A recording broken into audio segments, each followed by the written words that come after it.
ಎಲ್ಲ ವೀಕ್ಷಕರಿಗೂ ನಮಸ್ಕಾರ.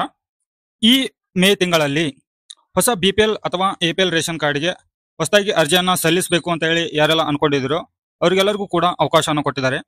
ಅರ್ಜಿ ಸಲ್ಲಿಸಲಿಕ್ಕೆ ಯಾವ ದಿನಾಂಕದಿಂದ ಶುರುವಾಗಿದೆ, ಯಾವ ದಿನಾಂಕಕ್ಕೆ ಮುಕ್ತಾಯಗೊಳ್ಳುತ್ತದೆ, ಯಾವ ಸಮಯದಲ್ಲಿ ನೀವು ಅರ್ಜಿಯನ್ನ ಸಲ್ಲಿಸಬಹುದು, ಯಾವ ಯಾವ ಪಡಿತರ ಚೀಟಿಗೆ ಇಲ್ಲಿ ಅರ್ಜಿಯನ್ನ ಸಲ್ಲಿಸಲಿಕ್ಕೆ ಅವಕಾಶ ಕೊಟ್ಟಿದ್ದಾರೆ, ಯಾವ ಯಾವ ದಾಖಲೆಗಳು ಬೇಕಾಗುತ್ತೆ ಈ ಒಂದು ಅರ್ಜಿಗಳನ್ನ ಸಲ್ಲಿಸಲು, ಜೊತೆಗೆ ಒಂದು ಇಂಪಾರ್ಟೆಂಟ್ ಮಾಹಿತಿ ಕೂಡ ತಿಳಿಸ್ಕೊಡ್ತೇನೆ. ಈ ಒಂದು ಅಪ್ಡೇಟ್ ಅನ್ನ ವಿಡಿಯೋದ ಕೊನೆಯಲ್ಲಿ ನೀವು ತಿಳ್ಕೊಬಹುದು. ಹಾಗಿದ್ರೆ ವಿಡಿಯೋನ ಶುರು ಮಾಡೋಣ ವೀಕ್ಷಕರೇ. ವಿಡಿಯೋನ ಶುರು ಮಾಡೋಕ್ಕೂ ಮೊದಲು ನೀವಿನ್ನು ಚಾನಲ್ಗೆ ಹೊಸಬರಿದ್ರೆ ಚಾನಲ್ಗೆ ಸಬ್ಸ್ಕ್ರೈಬ್ ಮಾಡ್ಕೊಳ್ಳಿ, ನೋಟಿಫಿಕೇಶನ್ ಬಟನ್ ಆನ್ ಮಾಡಿ ಆಲ್ ಅಂತ ಹೇಳಿ ಸೆಲೆಕ್ಟ್ ಮಾಡ್ಕೊಳ್ಳಿ. ಹೌದು ವೀಕ್ಷಕರೇ, ಯಾರೆಲ್ಲ ಹೊಸ ಬಿಪಿಎಲ್ ಅಥವಾ ಎಪಿಎಲ್ ರೇಷನ್ ಕಾರ್ಡ್ಗೆ ಅರ್ಜಿ ಸಲ್ಲಿಸಬೇಕು, ಪಡೆದುಕೋಬೇಕು ಅಂತ ಹೇಳಿ ಅನ್ಕೊಂಡಿದ್ರು ಅಂತವ್ರಿಗೆಲ್ಲ ಇಲ್ಲಿ ಅರ್ಜಿ ಸಲ್ಲಿಸಲಿಕ್ಕೆ ದಿನಾಂಕವನ್ನ ಪ್ರಕಟಣೆ ಮಾಡಲಾಗಿದೆ. ಕಾರಣಾಂತರಗಳಿಂದ ವಿಡಿಯೋನ ಸ್ವಲ್ಪ ಡಿಲೇ ಆಗಿ ಅಪ್ಲೋಡ್ ಮಾಡಿದ್ದೇನೆ. ಇದು ದಿನಾಂಕ ಒಂದನೇ ತಾರೀಕಿನಿಂದ ಶುರುವಾಗಿದೆ. ಮೇ ತಿಂಗಳು 2025 5ನೇ ತಾರೀಕು ಮೇ ತಿಂಗಳು 2025ಕ್ಕೆ ಈ ಒಂದು ಅರ್ಜಿ ಕೊನೆಗೊಳ್ಳುತ್ತೆ.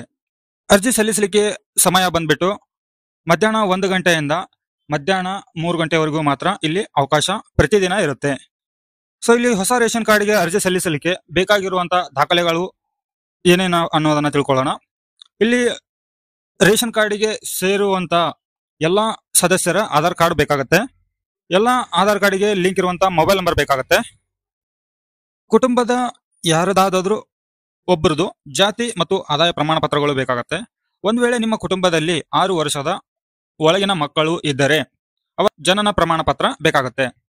ಸೊ ಇಷ್ಟು ದಾಖಲೆಗಳು ಆಯ್ತು. ಇನ್ನು ಅರ್ಜಿಯನ್ನ ನೀವು ಎಲ್ಲಿ ಸಲ್ಲಿಸಬಹುದು ಅಂತ ಅನ್ನೋದಾಯ್ತಂದ್ರೆ ನಿಮ್ಮ ಹತ್ತಿರದಲ್ಲಿ ಇರುವಂತ ಗ್ರಾಹಕ ಸೇವಾ ಕೇಂದ್ರಗಳಾದ ಬೆಂಗಳೂರುವನ್ನು, ಕರ್ನಾಟಕವನ್ನು, ಗ್ರಾಮವನ್ನು ಅಥವಾ CSC ಸೆಂಟರ್ಗಳಂತಹ ಗ್ರಾಹಕ ಸೇವಾ ಕೇಂದ್ರಗಳಲ್ಲಿ ನೀವು ಅರ್ಜಿಯನ್ನ ಸಲ್ಲಿಸಬಹುದು. ಇಲ್ಲಿ ಯಾವುದೇ ತರ ನೀವೇ ಖುದ್ದಾಗಿ ಆನ್ಲೈನ್ ಮುಖಾಂತರ ಅರ್ಜಿಯನ್ನ ಸಲ್ಲಿಸಲಿಕ್ಕೆ ಅವಕಾಶ ಇಲ್ಲ, ಯಾವುದೇ ತರ ಲಿಂಕ್ ಇರೋದಿಲ್ಲ.